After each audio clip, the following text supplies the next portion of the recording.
All right, next personal question. Back to you, Ms. Bright. What is your biggest regret of your first term on the city council and why? And then we'll get into what did you learn from it? Is there a way to atone for it if you're elected as mayor? Probably my biggest regret, or my hardest time, I've already mentioned, was our situation with our school board and our superintendent. That was extremely painful to, as a council and as a city school liaison, to witness. But I stand behind how we handled things moving forward. That was a time where we sat through a 3-hour council meeting and heard parents, and we didn't leave until they were done. And that's exactly what we should have done.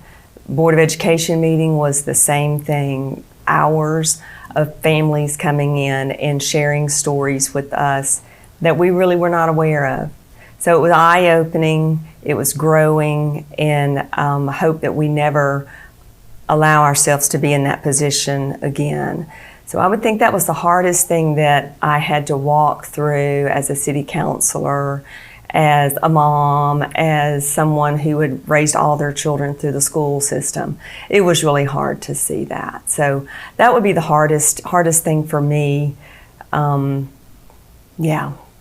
that'd be the hardest thing. Anything you've taken from it that you think about even now as you make decisions? Absolutely. Open communication would, I don't like the word transparency. I think it's just worn out. That's how I feel about the word progress.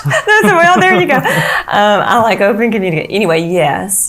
So Dr. Martin has done a fantastic job, but let me just stop right there and say Dr. Neal took on our school system at a pivotal time and did great things. So I'm not throwing anyone under the bus whatsoever.